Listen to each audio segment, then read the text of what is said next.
Three men, two successful businesses, one very similar name.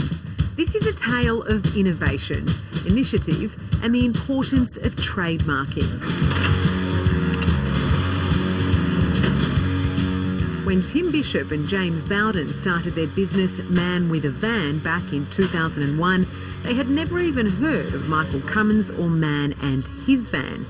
Then they decided to set up shop in Sydney. When we got our first website up, we heard from Man and His Van up in Sydney, an established Sydney mover who held the trademark for Man with a Van as well as Man and His Van. Small difference there, but important. And he blocked us he complained about it. What that meant was that our trademark did end up getting trademarked, but it's limited to Victoria. So they decided to reroute their expansion plans. It just helped us to focus on Melbourne, which I think is a benefit for us because we've really grown and got a really good business model here that we've focused so much of that instead of spreading ourselves too thin.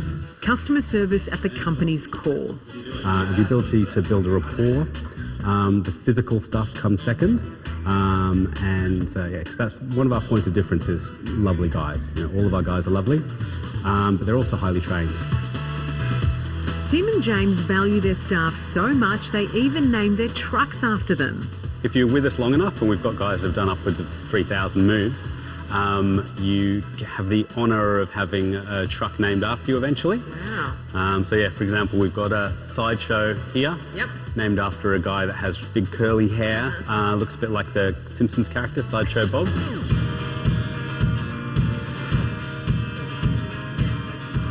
Customer service is key to Michael Cummins' business as well.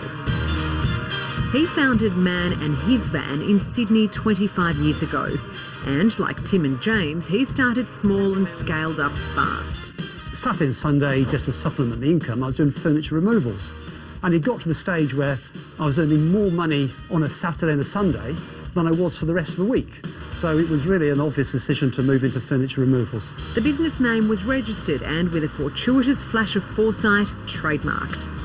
I registered the name, I registered the business name Man and His Van, and when I was reading the terms and conditions for business name, it basically said that you can't have rights to this name, you've got to get the trademark. That move would insulate Michael's business when competitors like Man with a Van tried to expand into his territory. It makes sense that they can't use the name because you do not want confusion in the marketplace, and it's just not fair on the consumer, and it's not fair on a company such as us that has spent 25 years developing their brand, developing that quality service, developing that reputation. Michael had already had his brand seriously compromised once when he was swindled by a dodgy SEO consultant who had his business booted off Google. We were using an SEO company that we later found was using what's known as black hat methods. They were pointing dubious links at us, and at one stage we were off the index for all searches apart from a straight search of Man and His Van, and then that was only a small listing. The business shrunk from 11 trucks to just 3 in the year it was out of the search engine, and very nearly went under.